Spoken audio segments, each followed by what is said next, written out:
As far as the protest by the farmer groups that took a distressing turn on Wednesday with the death of one protester and injuries sustained to dozens of policemen. The face-off that happened at the Kanori border between Punjab and Haryana, and this border has Jind on one side and Sangrur on the other. But according to sources, the trouble started when a group of protesters sprinkled chili powder on crop stubble, that is parali, and then set it on fire. Now, this was followed by an attack on the police with swords, with spears, with other sharp objects as well. 12 policemen sustained injuries. Subsequently, it is unclear what happened, but in the ensuing clashes, one protester was also killed.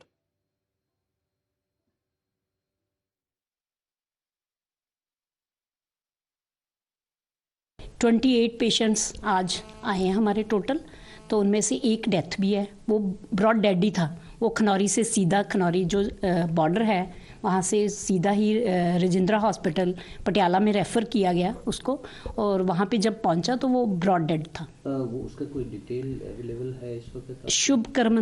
Shubhkaran Singh उसका नाम है। वो बठिंडा के एक गांव का है वो लड़का। कॉज ऑफ डेथ कुछ पता चल पाया है? ड्यू टू बुलेट इंजरी है। बाकी जो है वो कौन सी बुलेट की कुछ आइडिया? ये तो आफ्टर पोस्टमार्टम फिर जो डिटेक्शन होगी पूरी, उसके बाद ही पता चलेगा कि कौन सी बुलेट है, रबड़ है और वो मेटेलिक है। Now, the individual has been identified as 21-year-old Shubkaran Singh, who was killed in the clashes at Kanori and was a resident of Punjab's Bhatinda district. A video that has been tweeted by Rahul Gandhi and posted that others showing that alleged clashes, but it is not clear in the video exactly what led to Shubkaran's death. In the video, sounds of tear gas shells being fired can also be heard, along with the people running away and shouting. But it is still not clear whether at this point at which Shubkaran was killed and how was he killed. But the medical officer at the hospital in Punjab calls it preliminary bullet injury report. However, only will be cleared when the post-mortem is done. चाहे military हो चाहे संगत हो, हम तो उनको जो अपना लंगर छिका रहे थे। जो इनको ड्रोन है उसके साथ ये धमाका करते हैं, जो बम नीचे गिरते हैं। अगर हम पीसफुली लंगर की सेवा भी कर रहे हैं, अदर कोई कुछ भी सेवा, पानी की सेवा, किसी तरह की हम सेवा भी कर रहे हैं, फिर भी ये हमें है जो मारते हैं, हमारे पर जो अटैक करते हैं, है ना। तो इसके लिए जो भी इनकी जो केंद्र सरकार है, जो सरकार है, इनको ये बात सोचनी चाहिए कि जो सिख हैं उनका आज़ादी में या किसी भी भारत के दौरे में बहुत जो है योगदान है, 98% इनका योगदान है। तो इनको ये सोचना चाहिए कि हम हमला किन पे कर रहे हैं, और हम जो है निहत्थे हैं, हमारे पास कोई शस्त्र नहीं है, हमारे पास कोई वेपन्स नहीं है, और जो आपके कमांडर हैं, जो इनकी जो मिलिट्री है, वो प्राइवेट वेपन से हमारे पर अटैक करती है। After nearly 10 days of standoff and 4 rounds of talk, the protests by the main farm groups have been put on hold for the next 2 days. But the smaller protests that have been organized against the death of Shubkaran in some states. Even when it comes to the Kadiya faction of the BKU, which has declared a blockade of the Jalandhar-Delhi National Highway between 11 a.m. to 2 p.m. In Haryana, also Gurnam Singh Chaduni has announced that there will be a protest between 12 noon to 2 p.m. Meanwhile, the government has reiterated its offer for talks for the 5th round. Punjab में किसान संगठनों के साथ किसानों के मसले पर कई दौर की बातचीत हुई है, और अभी भी हम बातचीत के लिए किसान संगठनों से कहा है कि इसका समाधान बातचीत के माध्यम से हम निकालेंगे, क्योंकि किसी भी समस्या का समाधान बातचीत के माध्यम से ही निकलता है, वार्ता के माध्यम से ही निकलता है।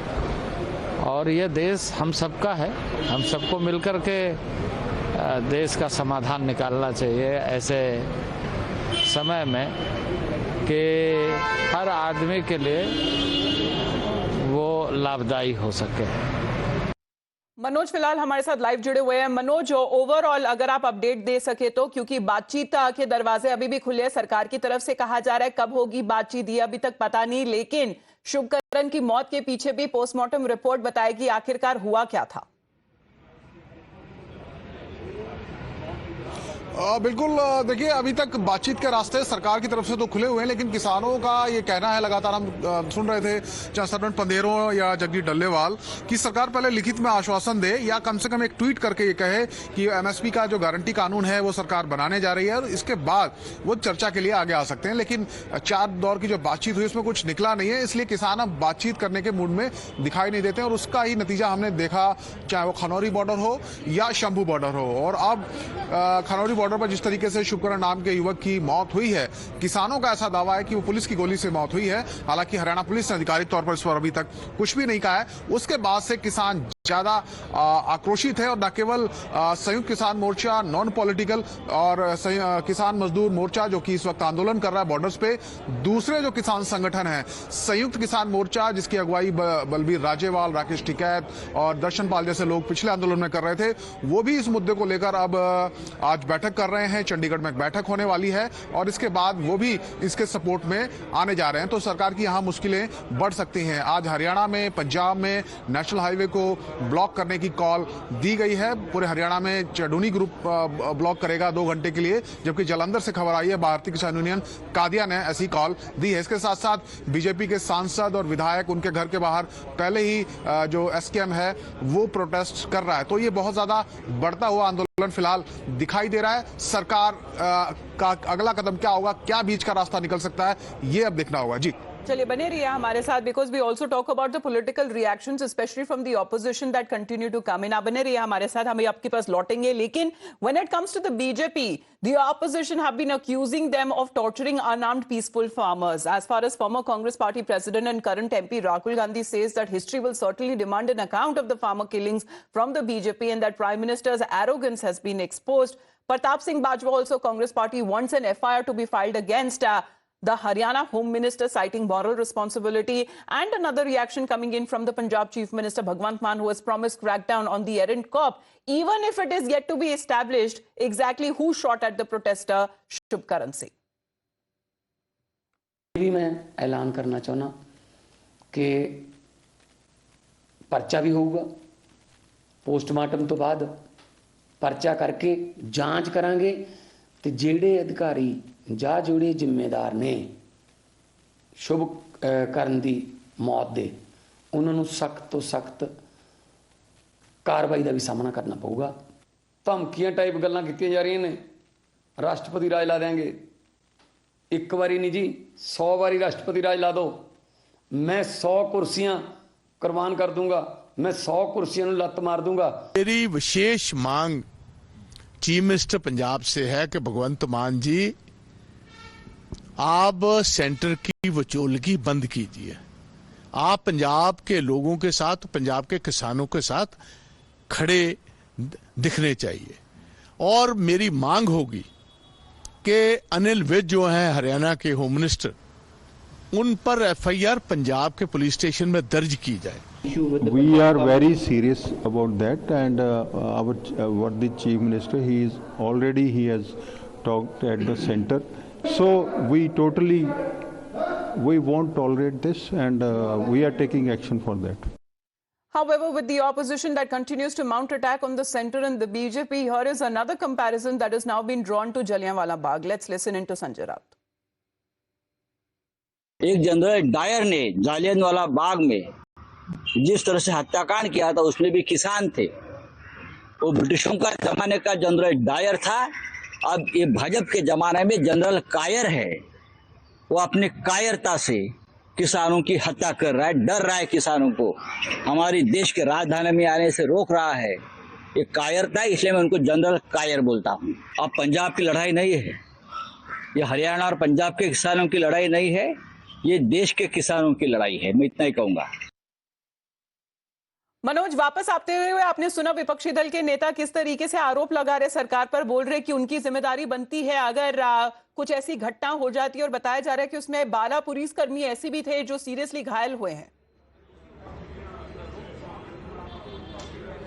बिल्कुल। देखिए, हरियाणा पुलिस ने भी दावा किया है और हमने देखी वो तस्वीरें भी, जिसमें देखा कि हैं वो घायल हुए हैं। तो रिटेलिएशन भी होता है बॉर्डर पर, इसमें कोई दो राय नहीं है। लेकिन जहां तक राजनीतिक लड़ाई की बात है तो इसमें सियासत भी जमकर हो रही है।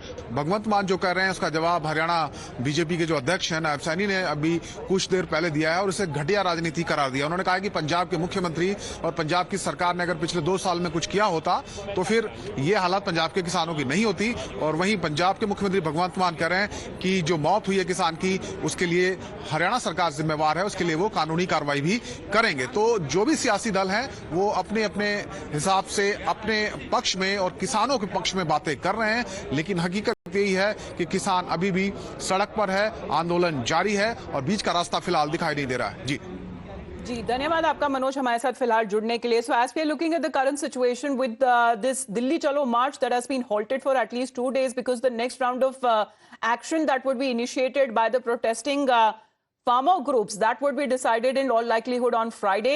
However, the government says it is ready for talks for the 5th round of time. Let's also take a look at the big decisions that have been made by the Union Cabinet. The meeting that happened yesterday, now the government has raised the fair price of sugarcane purchase and fixing it for the next year. A number of leaders, including the Prime Minister, have posted about it, how it will help millions of farmers, especially when it comes to Aditi states like Uttar Pradesh and Maharashtra, which are the biggest sugarcane producers in the country. Well, exactly, Amita. You know, a big move by the center, and over here, Narendra Modi has said that देश भर के अपने किसान भाई बहनों के कल्याण से जुड़े हर संकल्प को पूरा करने के लिए हमारी सरकार प्रतिबद्ध है। इसी कड़ी में गन्ना खरीद की कीमत में ऐतिहासिक बढ़ोतरी को मंजूरी दी गई है। इस कदम से हमारे करोड़ों गन्ना उत्पादक किसानों को लाभ होगा। यहाँ तक कि UP minister Yogi Adityanath has also hailed the decision, saying the Union Cabinet's decision to allocate rupees 1,179.72 crore towards the continuation of the umbrella scheme on safety of women during the period is a reflection of our government's unwavering comment. And not just him, even K. Annamalai has, hailed the decision of the sugarcane scheme, saying on behalf of BJP Tamil Nadu, we thank our Prime Minister for approving the increase of FRP of sugarcane from rupees 315 to 340 per quintal. This increase will benefit our hard-working farmers in Tamil Nadu, and we would like to take this opportunity to remind M.K. Stalin, that is the Tamil Nadu Chief Minister, of his poll promise to increase the FRP of sugarcane to 400 per quintal. All right, Aditi, thank you very much for that update. Manoj, आपका भी बहुत-बहुत धन्यवाद हमारे साथ जुड़ने के लिए. That's a big decision that has been taken by the Union Cabinet.